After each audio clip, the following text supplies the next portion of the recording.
lovies, welcome back to my channel. My name is Lexi from Lex Haley Photography. If you're new here or if this is the first video you're seeing of mine, I am a portraits and weddings photographer based in Tucson, Arizona, and I do a lot of body positivity online. For today's video, I wanted to do an in-depth tour of what is in my camera bag and also the camera bag itself, just because it's been highly requested, and I also want to explain why I have the lenses I have, what I use them for, and that sort of stuff. So if you're a new photographer and you have no idea where to start with lenses, or if you've seen my work and you want to know what gear I use to achieve my work, then this is the video for you, so keep on watching. Starting off with the actual bag itself, I use a House of Flynn camera backpack because it is water resistant and it is so incredibly helpful. It has little padded dividers to keep all of your separate lenses and camera bodies safe, and it has a convenient upper pocket right up here to keep camera bodies or the things you want to be most accessible to you. Also in the back here, laptop space. Cannot top this backpack. I haven't traveled with it yet, but I'm really excited to try just because it seems incredibly sturdy. It's really well made and definitely worth the price. And now jumping into the cameras that I shoot with two Canon 5D Mark IVs. I always have a backup on me just because heaven forbid my first camera break down, I will always have a backup. And at weddings, this is really nice just because I can have two different focal lengths and I can get two different looks whenever I'm shooting. Next thing I carry around with me in my camera bag is my Canon G7X. This is my vlog camera. I use this whenever I want to film behind the scenes of a wedding, or if I'm traveling and I want to vlog behind the scenes. This is my little vlog camera, so it always goes with me even if I'm not using it, just because I like to have it around. And that's pretty much all I have to say about her. She's been incredibly sturdy and reliable, and I couldn't ask for a better one. I'm obviously a Canon girl if you haven't gotten that so far. All of my lenses are Canon. I've seen some amazing work with Nikon, but me personally, Canon is my go-to, and quality of the lenses and the color are always worth the price. These are the cards I use for literally everything. They're the most reliable at weddings, and they also shoot the quickest. I'm not too bad about overshooting, but if you are, you definitely want to have cards fast enough to handle your shutter. Next, I have a surplus of Canon batteries. I literally have 6 to 8 batteries on me at all times. If it's a wedding, I bring all 10, but basically I charge my batteries and then they just live in my camera backpack as soon as they're charged, so it's not even like I have to bring them when I go. They live there. So here they are. I don't always get Canon brand batteries. This one just happens to be Canon brand, but they also sell off-brand batteries on Amazon and chargers that work just as well. So Canon batteries, sponsored by Canon. Just fucking kidding. Oh my god, someday. Okay, the first lens that is in my camera bag is the 35mm. Unfortunately, I'm literally filming on it right now. That's how versatile and perfect it is. Yeah, it's the Canon 35mm 1.4. I literally can't go anywhere without it. It's the best lens ever. It's awesome because it's a wider focal length than the 50, so it's really good for portraits, but it's also good for getting wide ceremony shots. Really just, it's the perfect, like, barely wide angle versatile lens. It's just perfect at weddings. It's awesome for adventure sessions. I would definitely recommend that. If you're just looking for a good staple lens that you're able to like get up close and have somewhat like really creamy bokeh and good separation and depth of field, I think this is going to be good for you. But if you also really like nature, or if you're also just wanting to do far away portraits, stuff like that, the 35 is literally so versatile. I don't know how many times I could say that. It's just perfect. Definitely invest.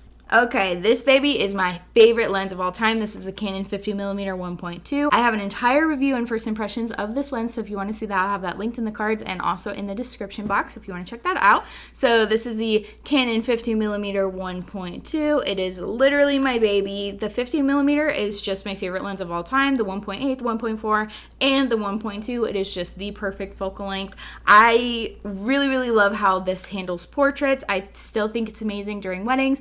It is a little bit more restricting just because it pushes you in a little bit closer, so if you have a large venue, that shouldn't be a problem at all. You can still do full bodies on this, you just have to back up a little bit. And this is definitely my Lex Haley Photography like defined brand focal length. This is my favorite lens. I use this one the most. So if you like my work and you came here to be like, what makes her pictures look like that? This is my favorite lens. So definitely invest in this. If you can't do the 1.2, that's literally no issue at all. Do the 1.8. Okay, it's seriously not that different. This one is a beast and I love her and I wouldn't trade her in for the world. But if you're working on a budget, the 50mm 1.8 is literally amazing. And the next lens that we carry around with us in our camera bag is the Canon 85mm 1.8. This is an amazing lens if you like really tight in portraits, detail shots, or like an amazing depth of field. This lens is so killer, especially if you're on a budget. It's amazing for getting tied in at the ceremony if you want to do a close-up of the ring exchange or of their faces, and you don't have to get too far in. You can still stay back behind the aisle. This lens is my go-to for cap and gown photos or something more commercial like that, just because there is such a significant separation between the subject and the background, and for pictures that are important like that, or where there's just one subject, you really can't top this lens. It is amazing. This does pull you in even farther than the 50mm. If you haven't noticed, I've started with the widest focal length and then gone in smaller. So 35, 50, 85 is going to be really zoomed in. So keep that in mind if you're working on a crop sensor, but still an incredibly powerful lens for the price. Last lens that I carry around with me in my camera bag is the Canon 24mm 1.4. This one I typically use for video footage or vlogging if I'm vlogging on my DSLR. So I will have the Canon 5D Mark IV and the 24mm together, or if I'm vlogging just on my G7X, then it already has a lens built in, so I don't have to worry about that. But this is my widest angle lens, so I like to use this for shots, especially if I'm handheld with my DSLR. It's going to give me the widest view of the scene, or if I'm working in a really tight space, like the getting ready space just happens to be like a small bedroom or something like that, and I need as much room as possible to get those portraits in. This is going to come in handy. For example, I went to photograph a dinner one time. They wanted the whole scene photographed, but we were really cramped in and there were other people eating in the restaurant, so I didn't have that much room to work with. This really saved my life, came in really handy. 24mm, definitely worth it if you're looking to get into videography or YouTube or filming yourself or something like that. It's just really nice to have the option of a wider lens. Okay, I know I said that one was the last lens, but I did want to include this one. I only use this at weddings, but since I use it at weddings and I kind of been talking about wedding photography, wanted to include it. So this is the 70-200 from Canon. This is a nice chunk of change. This is the only lens that I consistently shoot with that is not a prime lens. All of the other lenses that I've shown you are prime. The focal length of this one goes from 70 to 200mm. It's a telephoto zoom lens. So basically, if I'm working in a really large ceremony space, or if I'm in a church and I can't really get up close to take those portraits that I need, I like to get some over the groom's shoulder looking at the bride and over the bride's shoulder looking at the groom. I'm running all over the place during your ceremony, girl. But if I have a little bit less room to work with, then this is going to be my go-to lens, just because it can zoom me in really, really far, even though I'm still keeping my distance. Quite the beast of a lens. Definitely not something to take lightly. It's literally so heavy. Like, there's no point for me personally bringing this to an engagement session or an adventure session. It's just, this would also be really cool for like tight-in portraits, and I have used it for that. I'll have those on the screen just so you can see, but primarily I will save this for weddings, and it's its job. It's paid its dues, but you definitely can get by without this lens. Honestly, I don't use it as much. The 80mm does just fine, especially if you're working on a budget, but 80 is nowhere near 200, so if it is in your budget, this one is definitely worth the money, and it takes amazing pictures. I've never had any issues with focus or anything. I haven't had any issues, honestly, with any of these lenses. There's like a huge Canon versus Sigma debate, or like Sigma is like 50-50 whether or not it has focal issues, so I play safe and I get Canon every time. 2.8. Okay, it's 70-200, 2.8. Sorry, I don't know if I said that.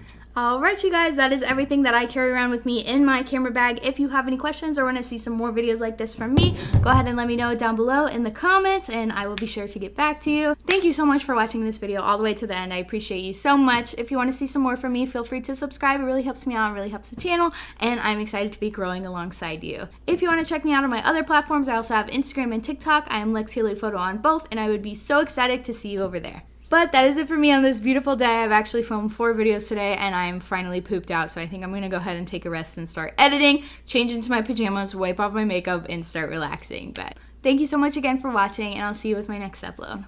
Bye!